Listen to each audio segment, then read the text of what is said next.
आरोप लगा था कि उसने आरजी कर अस्पताल में एक डॉक्टर की मृत्यु की थी।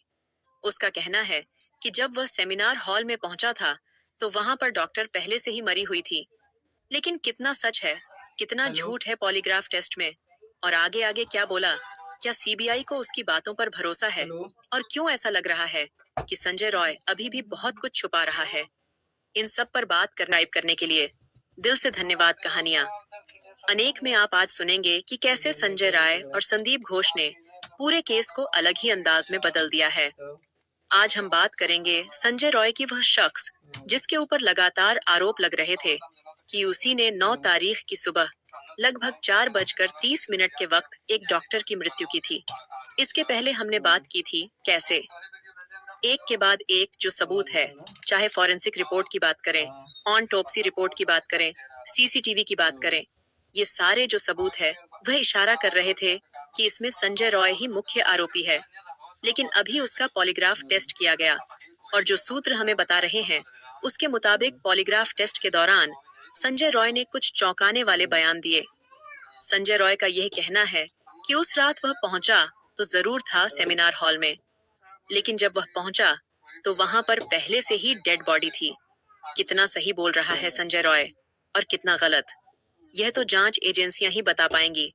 लेकिन जब हमने अपने सूत्रों से बात की तो इस बारे में उनका जो कहना है उसकी वजह से मुझे लगता है कि इस पर चर्चा करना बेहद जरूरी हो जाता है कि संजय रॉय क्या असल में सही बोल रहा है या फिर किसी ने उसके खिलाफ साजिश कर उसे फंसाने की कोशिश की है।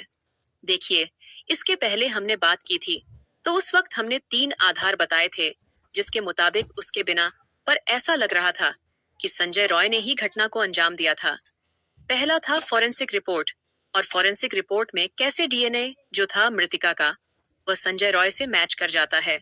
दूसरा सबूत था इस मामले की सीसीटीवी फुटेज। आपने वह तस्वीर भी देखी होगी, आरजी कर अस्पताल के तीसरे मंजिले पर जो सीसीटीवी लगी थी उस सीसीटीवी में कैद होता है। और जब वह कैद होता है तो यह वही वक्त था जब विशेषज्ञों के मुताबिक उस डॉक्टर की मृत्यु किया जाता है।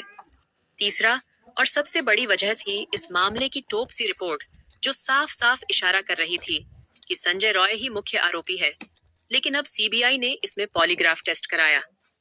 पहले तो हम आपको समझा दें कि पॉलीग्राफ टेस्ट जो है वह क्या करता है, उससे क्या पता चलता है और क्यों ऐसा सीबीआई करती है। पॉलीग्राफ टेस्ट क्यों कराती है, सीबीआई इसके बारे में भी चर्चा करना बेहद जरूरी है। देखिए, दरअसल पॉलीग्राफ टेस्ट को एक दूसरे नाम से जाना जाता है। उसका नाम होता है लाइफ डिटेक्टर टेस्ट, यानी कि आप सच बोल रहे हैं या झूठ बोल रहे हैं, मशीन इसे पकड़ लेती है। इसके बारे में विस्तार से हम चर्चा करेंगे। पहले इस चर्चा को खत्म करते हैं कि संजय रॉय ने पॉलीग्राफ टेस्ट में क्या कुछ बोला। तो संजय रॉय से सीबीआई ने एक लंबा चौड़ा सवाल बनाया हुआ था।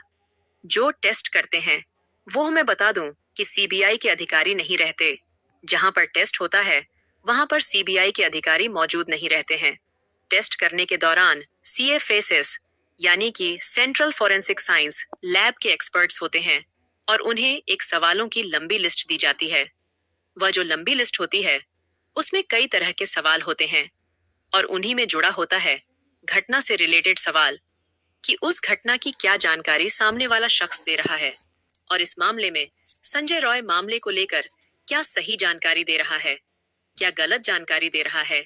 इन सब को लेकर एक लंबे चौड़े सवालों की लिस्ट थी सीएफएसएल के जो एक्सपर्ट थे उनके पास में। और जो मुख्य सवाल थे वो यही थे कि आखिरकार संजय रॉय उस रात क्या कर रहा था, अस्पताल क्यों पहुंचा था और आखिरकार ये सब किया क्यों। उसने इन सारे सवालों के जवाब जानने के लिए सीबीआई के अधिकारी बहुत ज्यादा उत्साहित थे। ए जर्नलिस्ट, हम लोग बहुत ज्यादा बेसब्र से इंतजार कर रहे हैं कि इन सवालों के सही जवाब कब मिलेंगे और आप और आपके साथ साथ देश की पूरी जनता कि आखिरकार उस डॉक्टर को इंसाफ कब मिलेगा। वो इंसाफ जिसकी लड़ाई में आप हम सब मिलकर कर रहे हैं, और यह लड़ाई करनी भी चाहिए क्योंकि वो डॉक्टर बेकसूर थी, वो निर्दोष थी, उसने कुछ गलत नहीं किया था। मुझे लगता है कि ऐसे शख्स का नाम जल्द जल्द बाहर आना चाहिए और उसे कड़ी से कड़ी सजा भी मिलनी चाहिए। संजय रॉय से जब पॉलीग्राफ टेस्ट के दौरान और पॉलीग्राफ टेस्ट कोलकाता की प्रेसिडेंसी जेल में किया गया और पॉलीग्राफ टेस्ट के दौरान संजय रॉय से पहले पूछा गया कि क्या वह अस्पताल पहुंचा था। उसने जवाब दिया, हाँ, मैं अस्पताल आया था। उससे पूछा कि तुम अस्पताल कितने बजे पहुंचे। उसने बोला कि सुबह के लगभग 4 बजे रहे होंगे, जब मैं बाइक से अस्पताल पहुंचा। फिर सीबीआई के अधिकारियों ने पूछा कि उसके बाद क्या किया। संजय रॉय ने बताया कि मैं सेमिनार हॉल पहुंचा, लेकिन सेमिनार हॉल पहुंचने के पहले मैं इमरजेंसी वार्ड में पहुंचा था। इमरजेंसी वार्ड के गेट से होते हुए मैं अस्पताल के दूसरे मंजिले पर पहुंचा और दूसरे मंजिले के बाद मैं अस्पताल के तीसरे मंजिले पर पहुंचा, जहां पर सेमिनार हॉल है। और ये महत्वपूर्ण इसके लिए है दोस्तों, क्योंकि इसी सेमिनार हॉल में एक 30 साल की डॉक्टर के साथ संजय राय ने गलत काम किया था। सीफल के एक्सपर्ट्स ने पूछा कि सेमिनार हॉल में पहुंचने का वक्त क्या था। उसने बोला कि लगभग सुबह के 4 बजे रहे थे। यहाँ तक संजय रॉय सब कुछ सच बोलता है। उसके बाद सीबीआई के अधिकारियों ने पूछा कि इसके बाद क्या हुआ। संजय ने जो जवाब दिया वह किसी के लिए भी यकीन करना बहुत मुश्किल है, क्योंकि अभी तक जो सबूत आ रहे थे वह उससे अलग है। उसने कहा कि जब मैं सेमिनार हॉल पहुंचा तो वहां पर मैंने देखा कि एक महिला सोई हुई है। मैंने उसे उठाने की कोशिश की, लेकिन वह उठी नहीं। और फिर उसको ऐसा लगा कि या तो महिला बहुत ज्यादा नींद में सोई है। उसने थोड़ी देर और उठाने की कोशिश की, लेकिन महिला उठी नहीं।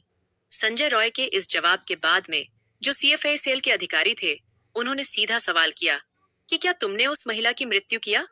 संजय रॉय ने जवाब दिया कि नहीं। दरअसल जब मैं वहां पर पहुंचा तो वहां पर महिला की पहले से ही मृत्यु हो चुकी थी और उसके बाद वह रूम से बाहर निकल गया। लेकिन सीबीआई के अधिकारियों से जब मैंने पूछा कि क्या आपको लगता है कि संजय रॉय सच बोल रहा है, गलत बोल रहा है, क्या आपके मन में चल रहा है अब सही क्या है, गलत क्या है, वह अभी किसी को पता नहीं है। वह सिर्फ और सिर्फ संजय रॉय को पता है कितना सही है, कितना गलत। इसका अंदाजा हम खुद करेंगे और इस तरह से करेंगे कि मुझे लगता है कि आप भी अपना अंदाजा इसमें दे पाएंगे कि क्या सही है क्या गलत। देखिए, जिस दिन संजय रॉय अस्पताल पहुंचा था, 9 अगस्त जिस दिन डॉक्टर की हत्या हुई थी, उसके सेमिनार हॉल में पहुंचने का वक्त था 4:30 सुबह और वह सेमिनार हॉल में था 4:30 और वह 29 मिनट तक संजय रॉय सेमिनार हॉल के अंदर था।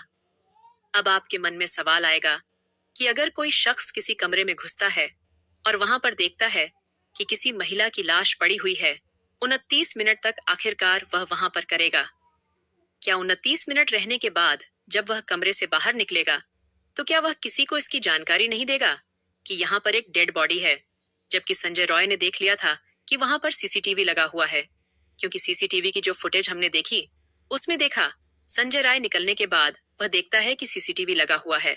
इस पर वह फिर वापस जाता है और थोड़ी देर बाद बड़ी तेजी से भागते हुए निकल आता है। तो 29 मिनट तक सबसे पहला सवाल होता है कि 29 मिनट तक आखिरकार संजय राय वहां कर क्या रहा था।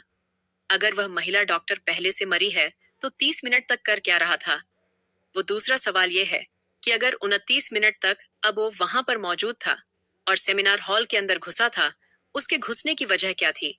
आखिरकार क्यों सेमिनार हॉल वो पहुंचा था, या दूसरे सवाल का जवाब अभी तक संजय रॉय ने सही तरीके से दिया नहीं है। तीसरा सवाल ये खड़ा होता है कि संजय रॉय का डीएनए आखिरकार उस डॉक्टर के डीएनए से मैच क्यों हो रहा है। मुझे जो सीबीआई के अधिकारियों ने बताया है, मुझे मेरे सूत्रों ने जो बताया हुआ है और उन सबको जब मैंने पढ़ा है, तो मैं आपको साफ तौर पर और दावे के साथ ही मैं बोलती हूँ, वहां पर अलग रूप में मौजूद थे। जैसे नाखून के टुकड़े जब ले गए तो उसमें संजय रॉय के स्किन मिले।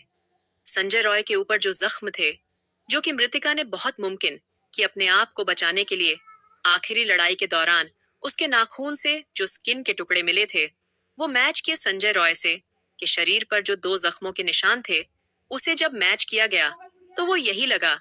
उसकी डीएनए रिपोर्ट जो आई उससे भी यही लगा कि हो सकता है मृतिका उस रात में किसी हाथापाई में तो जरूर शामिल थे। इसके अलावा उसके शरीर के जो पसीना था उससे भी डीएनए लिया गया। तो ये सारी चीजें थी, वह एक बात को प्रूफ कर रही थी कि संजय रॉय इस मौत के लिए जिम्मेदार है। तो तीसरा जो अहम सवाल हम बात कर रहे थे कि संजय राय का डीएनए आखिर क्यों मैच हो गया, फॉरेंसिक की रिपोर्ट से। चौथा इसमें सवाल खड़ा होता है कि संजय रॉय अगर सेमिनार हॉल में पहुंचा और उसने देखा कि डेड बॉडी है, तो उसने जाकर किसी और को जानकारी क्यों नहीं दी? इतना तो उसे पता था कि एक डेड बॉडी को छुपाया नहीं जा सकता है। सीसीटीवी लगा हुआ है, तो उसको यह भी पता है कि वह कैमरे में हो चुका है। शक तो उसके ऊपर जाएगा, लेकिन इसके बाद भी उसने किसी को बताया नहीं। और अगले दिन जब पुलिस उसे गिरफ्तार करके लेकर आई,